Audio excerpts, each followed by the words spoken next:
እጇ የማያርፈው ኢራን በአሜሪካ መርከብ በድሮን ጥቃት እንደፈጸመች እየተገለጸ ይገኛል። እንዲሁ በተጨማሪም ደግሞ አሜሪካ በበኩሏ ደግሞ የኢራንን መርከብ በቁጥጥር ስር እንዳዋለች የአሜሪካው ፕሬዝዳንት ዶናልድ ትራምፕ እየተናገሩ ይገኛሉ። በዚህ በኩል ደግሞ ጀነራል አልቡርሃን ከከዱት የጦር አዛዥ ጋር ተገናኝተዋል።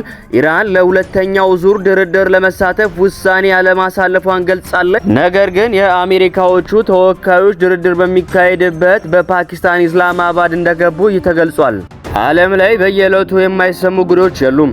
መሽቶ ሲነጋ ተውሎ ሲከረም በየሰዓቱና በየጊዜው አዳዲስ አጀንዳዎችና አዳዲስ ወሬዎች አሉ። ዛሬም ዕለተ ማክሰኞ ሚያዝያ 13 ቀን 2018 ዓመተ ምህረት ዓለም እንዴት እንዳደረች እንዴት እንደዋለችና ደግሞ እንዴት እንዳረፋፈደች ከዓለም ጉያ እስከ ኢትዮጵያ እንብርት ከተሰሙ ወሬ ነግራችኋለሁ። በቅድሚያም ለዛሬው ለሚያዝያ 13 ቀን 2018 ዓመተ ምህረት ለወሬ ነጋሪ ዜናችን የመጀመሪያ ወሬ የምናደርገው ከኢትዮጵያ ውስጥ ከተሰሙ ወሬዎች ይሆናል ማለት ነው። በቅድሚያም እነዚህ ጦርነት ናፋቂዎች የኛን ዕጣ ፋንታ እንዲወስኑ እስከተፈቀደላቸው ድረስ ሰላም አይኖርንም ሲሉ ፕሬዝዳንት ክንደያ ገብረ ሕይወት ተናግረዋል። የህወሓት ማዕከላዊ ኮሚቴ ያሳለፈውን ውሳኔ ተከትሎ የስምረት ፓርቲ አመራር የሆኑት ፕሬዝዳንት ክንደያ ገብረ ሕይወት ጠንካራ ተቃውሞ ሰንዝረዋል። ወንጀለኛ ሲሉ የጠሩት ቡድን እስካለ ሰላም እንደማይኖር ገልጿል።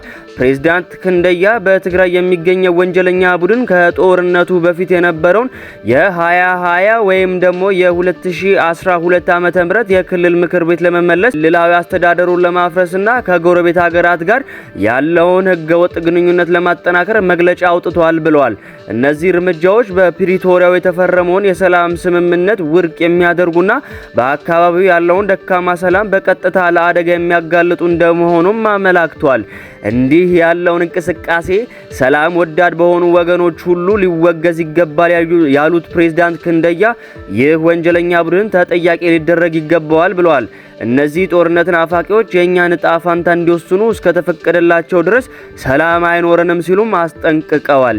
ይህንን በትንታኔነት ያወጣው ቲግቫ ኢትዮጵያ ነው። ሚያዝያ 12 ቀን 2018 ዓ.ም። አሁን ደግሞ ከባህር ማዶ ከምናገኛቸው ወሬዎች መካከል በተለይ ደግሞ በዚህ በመካከለኛው ምስራቅ ጦርነት ውጥረት አሁንም አዳዲስ ወሬዎችና አዳዲስ መረጃዎች እየተለቀቁ እየወጡ ይገኛሉ። ይህ የመጨረሻ እድላቸው ነው፣ ካልሆነ ግን ሀገሪቱ ትጋያለች ሲሉ ፕሬዝዳንት ዶናልድ ትራምፕ ለኢራን የሰጡ ጠንካራ ማስጠንቀቂያ በዚህ ሰዓት አነጋጋሪ ሆኗል።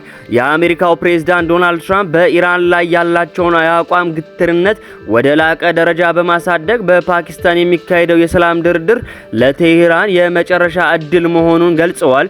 ፕሬዝዳንቱ አክለውም ኢራን የቀረበላትን የሰላም ስምምነት የማትፈርም ከሆነ መላ ሀገሪቱ ትጋያለች፣ ትፈነዳለች የሚል እጅግ አስደንጋጭ ማስጠንቀቂያንም ሰጥተዋል።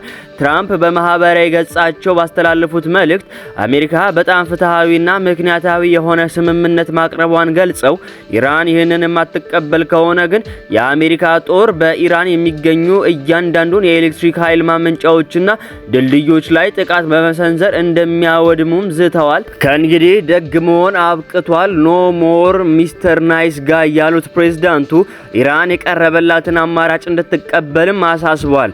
ይህ የትራምፕ ጠንካራ ንግግር የመጣው በሆርሙዝ የባህር በር ላይ ያለው ውጥረት በበረከተበትና የተኩስ አቁም ስምምነቱ ሊያበቃ ጥቂት ቀናት በቀሩበት ወቅት ነው።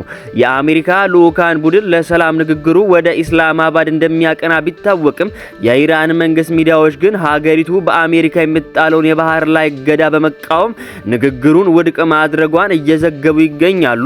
በአሁኑ ወቅት መላው ዓለም አይኑን በፓኪስታን በሚካሄደው በዚህ ወሳኝ ድርድር ላይ የጣለ ሲሆን ድርድሩ ካልተሳካ በቀጣይ ቀናት በመካከለኛው ምስራቅ መጠነ ሰፊ ጦርነት ሊቀሰቀስ ይችላል የሚል ከፍተኛ ስጋትን ፈጥሯል።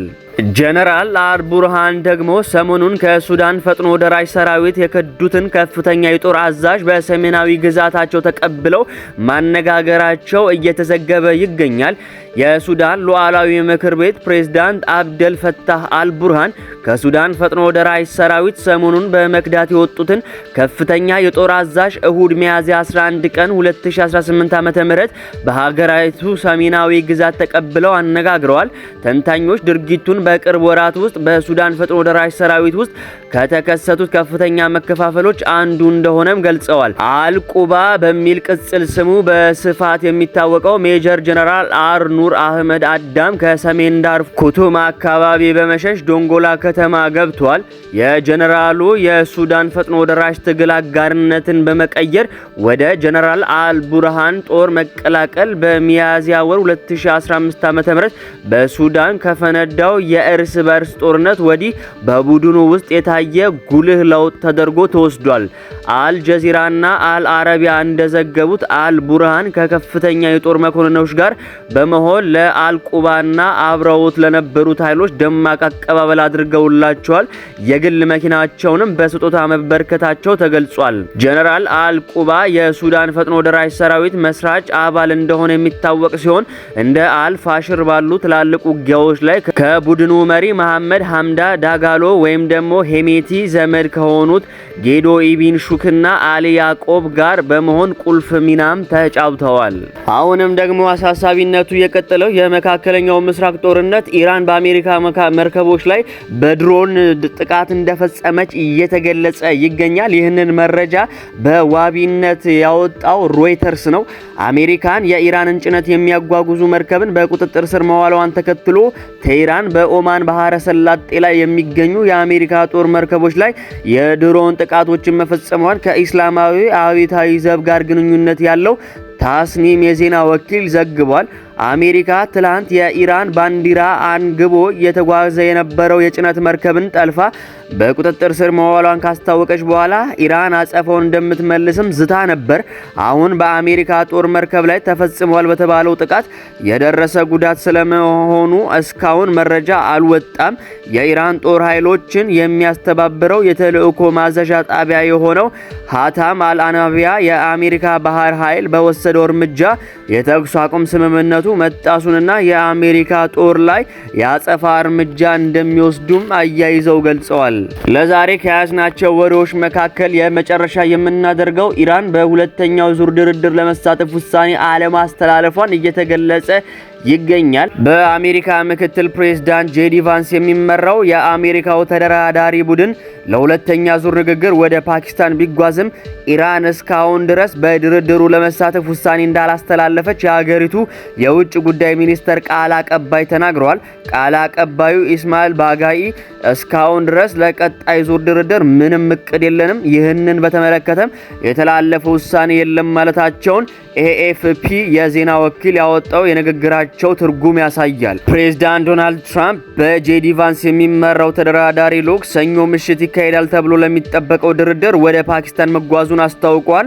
የትራምፕ የመካከለኛው ምስራቅ መልእክተኛ ስቲቭ ዊትኮቭና አማቻቸው ጃሬድ ኩሽነርም በድርድሩ ላይ ይሳተፋሉ። የኢራን መንግስት መገናኛ ብዙሃን ባለስልጣናትን ጠቅሶ ትላንት ባወጣው ዘገባ በቀጠለው የአሜሪካ የባህር ጉዞ እገዳ፣ የተኩስ አቁም ጥሰትና በአሜሪካ ዛቻ የተሞላበት ትርክት ምክንያት ቴህራን በንግግሩ እንደማትሳለፍ ገልጾ ነበር። የውጭ ጉዳይ ቃል አቀባዩ በበኩላቸው አሜሪካ ለዲፕሎማሲ እና ለድርድር ዝግጁ ነኝ ብትልም በተግባር ግን በምንም መልኩ የዲፕሎማሲ ሂደቱን የመከተል ሀሳብን በቁም ነገር መያዟ መሆኗን የሚያሳዩ ድርጊቶች እየፈጸመች አይደለም ብለው ወቅሰዋል። የኢራን ብሔራዊ ጥቅሞች ከማስጠበቅ ጋር በተያያዘ ሀገሪቱ አመራር በቀነ ገደቦች እንደሚያምን መናገራቸውንም ሮይተርስ ዘግቧል።